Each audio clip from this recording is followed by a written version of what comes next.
लागला नाद हा मनाला, विसरून गेले हा जमाना. कुठला सांग रोग हार कुठला पोरा, जिथं मला जगण्याची झाली मग. तर नमस्कार मित्रांनो, स्वागत आहे तुमचं परत आपल्या आजच्या एका नवीन एडिटिंगच्या व्हिडिओमध्ये. जसं की मित्रांनो, तुम्ही सुरुवातीला व्हिडिओ बघितला असेल. तुम्हाला व्हिडिओ आवडल्यास लाईक करा, कमेंट्स करा, शेअर करा आणि चॅनलवरती नवीन असाल तर सबस्क्राईब करा. आणि व्हिडिओमध्ये मी जेवढंही मटेरियल यूज केलेलं आहे ते तुम्हाला खाली डिस्क्रिप्शनमध्ये दिलेलं आहे. तिथून तुम्ही इझिली घेऊ शकता. आणि तुम्हाला मटेरियल घेताना काही इतर प्रॉब्लेम येत असतील तर तुम्ही मला इंस्टा पेजला DM करू शकता. तसेच मित्रांनो, आपल्या टेलिग्राम चॅनलला सुद्धा तुम्हाला सर्व काही मटेरियल दिलं जातं. तुम्ही आपल्या टेलिग्राम चॅनलला सुद्धा जॉईन होऊ शकता. तर मित्रांनो, जराही उशीर न करता आपण आपल्या आजच्या व्हिडिओला सुरुवात करूया.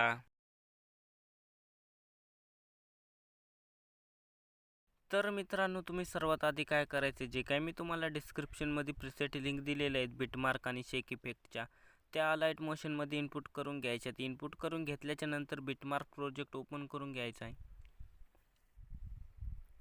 बिटमार्क प्रोजेक्ट ओपन करून घेतल्याच्या नंतर इथं बघू शकता मित्रांनो, मी इथं तुम्हाला ब्लॅक स्क्रीनचे फोटो आणि काही लॅरिक्स ॲड करून दिलेले आहेत. तर तुम्ही सर्वात आधी काय करायचे, सुरुवातीला यायचे, खाली यायचे. इथं तुम्हाला ब्लॅक स्क्रीनचा फोटो दिसेल, त्याच्यावरती क्लिक करायचे. कलर अँड फिलच्या ऑप्शनमध्ये यायचे. इथं तुम्हाला काही अंक दिसतील, त्याच्यावरती क्लिक करायचे. त्यानंतर मित्रांनो, इथून तुम्ही तुमचा कोणताही एक फोटो सिलेक्ट करायचा आहे आणि वरती कोपऱ्यात प्लसच्या बटनावरती क्लिक करायचं आहे. त्यानंतर मित्रांनो काय करायचं, आता इथं तुम्हाला परत वरी ब्लॅक स्क्रीनचे फोटो दिसतील. त्या ब्लॅक स्क्रीनच्या फोटोमध्ये तुम्ही फोटो लावून घ्यायचा. त्यासाठी काय करायचं, इथं वरच्या ब्लॅक स्क्रीनच्या फोटोवरती क्लिक करायचे. कलर अँड फिलच्या ऑप्शनमध्ये यायचं आहे. इथं तुम्हाला काही अंक दिसतील, त्याच्यावरती क्लिक करायचं आहे. त्यानंतर इथून तुम्ही काय करायचं, आता तुम्ही जे फोटो पिकआर्ट ॲप्लिकेशनमधून फोटोंचं बॅकग्राऊंड रिमूव्ह केलेलं आहे ते फोटो वापरायचे. त्यासाठी काय करायचं आहे, इथून तुम्ही तुमचा बॅकग्राऊंड जे काही फोटोचं रिमूव्ह केलेलं आहे तो फोटो ॲड करून घ्यायचा आहे. त्यानंतर प्लसच्या बटनावरती क्लिक करायचं आहे. त्यानंतर त्या जो काही आपण आता फोटो ॲड केला त्याच्या खाली परत ब्लॅक स्क्रीनचा फोटो आहे, त्याच्यावरती क्लिक करायचे. कलर अँड फिलच्या ऑप्शनमध्ये यायचं आहे. इथं तुम्हाला काही अंक दिसतील, त्याच्यावरती क्लिक करायचे. त्यानंतर आता इथून परत तुम्ही तोच फोटो घ्यायचा, तो मागच्या ब्लॅक स्क्रीनच्या फोटोमध्ये लावलेला आहे, तोच सेम प्रकारे फोटो ॲड करून घ्यायचा आहे. अशा प्रकारे मित्रांनो तुम्ही काय करायचं, आता तुम्हाला समोर जे जे काही दोन दोन ब्लॅक स्क्रीनचे फोटो दिसतील त्याच्यामध्ये सेम अशा प्रकारे फोटो लावून घ्यायचेत. फक्त काय करायचं, आता इथं वरच्या ब्लॅक स्क्रीनच्या फोटोमध्ये तुम्ही जे फोटो लावला तोच इथं खालच्या ब्लॅक स्क्रीनच्या फोटोमध्ये लावायचा आहे. तर मी फटाफट फोटो लावून घेतो. तर बघू शकता मित्रांनो, आता जेवढे आपले ब्लॅक स्क्रीनचे फोटो होते त्या ब्लॅक स्क्रीनच्या फोटोमध्ये मी फोटो लावलेले आहेत. आता काय करायचं, समोर यायचं आहे, 17.18 सेकंदाच्या बिटमार्कवरती यायचं आहे. आता मित्रांनो, इथून समोरील जेवढेही बिटमार्क आहेत त्या बिटमार्कप्रमाणे तुम्ही फोटो लावून घ्यायचे. त्यासाठी काय करायचं आहे, 17.18 सेकंदाच्या बिटमार्कवरती यायचं आहे.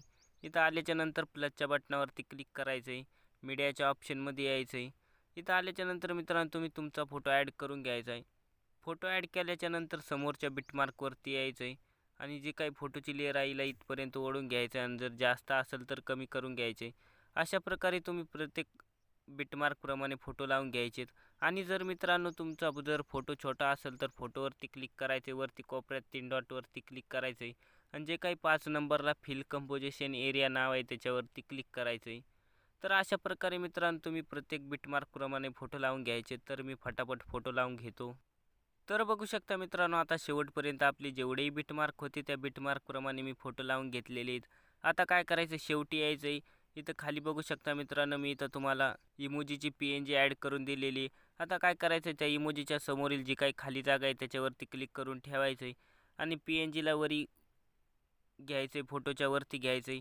त्यानंतर आता काय करायचं मित्रांनो, आता आपल्याला इफेक्ट पेस्ट करायचे आहेत. त्यासाठी इथून बॅक निघायचं आहे. आपला शेक इफेक्टचा प्रोजेक्ट ओपन करून घ्यायचा आहे. ओपन केल्याच्या नंतर मित्रांनो इथं जो काही इफेक्ट आहे त्याच्यावरती क्लिक करायचं आहे. क्लिक केल्याच्या नंतर इफेक्टमध्ये यायचं आहे, 3 डॉटवरती क्लिक करून कॉपी इफेक्ट करायचा आहे. त्यानंतर इथून बॅक निघायचे. बॅक आल्याच्या नंतर बिटमार्क प्रोजेक्ट ओपन करून घ्यायचा आहे. ओपन केल्याच्या नंतर आता मित्रांनो समोर यायचं आहे. 17.18 सेकंदाच्या बिटमार्कवरती यायचं आहे. इथं आल्याच्या नंतर आता मित्रांनो इथून समोरील जेवढे आपले फोटो आहेत त्यांना हा इफेक्ट पेस्ट करायचा आहे. त्यासाठी फोटोवरती क्लिक करायचं, इफेक्टमध्ये यायचं, 3 डॉटवरती क्लिक करून पेस्ट इफेक्ट करायचा आहे. अशा प्रकारे मित्रांनो तुम्ही प्रत्येक फोटोना इफेक्ट पेस्ट करायचा आहे. आता शेवटपर्यंत आपले जेवढेही फोटो आहेत त्यांना हा इफेक्ट पेस्ट करायचा आहे मित्रांनो. एक एक करून प्रत्येक फोटोना हा इफेक्ट पेस्ट करायचा आहे. तर बघू शकता मित्रांनो आता इथं मी प्रत्येक फोटोनुसार इफेक्ट पेस्ट केलेला आहे. तर मित्रांनो आता तुम्ही काय करायचं, सुरुवातीला यायचं, एकदम सुरुवातीला यायचं. सुरुवातीला आल्याच्या नंतर प्लसच्या बटनावरती क्लिक करायचं आणि मीडियाच्या ऑप्शनमध्ये यायचं आहे आणि इथून जे काय मी तुम्हाला ओव्हरले व्हिडिओ दिलेला आहे तो ॲड करून घ्यायचा आहे. ओव्हरले व्हिडिओ ॲड केल्याच्या नंतर काय करायचं मित्रांनो, आता तुम्ही शेवटी यायचं, एकदम शेवटी यायचं आहे आणि जो काही ओव्हरले व्हिडिओचा एक्स्ट्रा पार्ट आहे त्याला कट करून घ्यायचं आहे. कट केल्याच्या नंतर ओव्हरले व्हिडिओवरती क्लिक करायचं मित्रांनो. त्यानंतर ब्लेंडिंग अँड ऑपेसिटीमध्ये यायचं, लाईटनवरती क्लिक करायचं आणि स्क्रीन करून घ्यायचं आहे. तर अशा प्रकारे मित्रांनो आता इथं पूर्णपणे आपला व्हिडिओ बनवून झालेला आहे. आता याला डाउनलोड करण्यासाठी वरती कोपऱ्यात शेअरच्या बटनवरती क्लिक करायचं आहे. इथं तुम्हाला ॲरो दिसेल त्याच्यावरती क्लिक करायचं. त्यानंतर इथून तुम्ही क्वालिटी वगैरे सिलेक्ट करून एक्सपोर्ट नावावरती क्लिक करायचं आहे. त्यानंतर जो काही आपला व्हिडिओ आहे तो डाउनलोड व्हायला सुरुवात होईल. तर मित्रांनो अशा प्रकारे आपला आजचा व्हिडिओ हाच होता. तर भेटूया पुढच्या व्हिडिओमध्ये. तोपर्यंत आपल्या चॅनलचे बाकीचे व्हिडिओ बघत राहा आणि अगदी सोप्या मराठी भाषेत एडिटिंग शिकत राहा. आणि तुम्हाला काही प्रॉब्लेम येत असतील तर तुम्ही मला इंस्टा पेजला DM करू शकता. तर मित्रांनो भेटूया पुढच्या व्हिडिओमध्ये.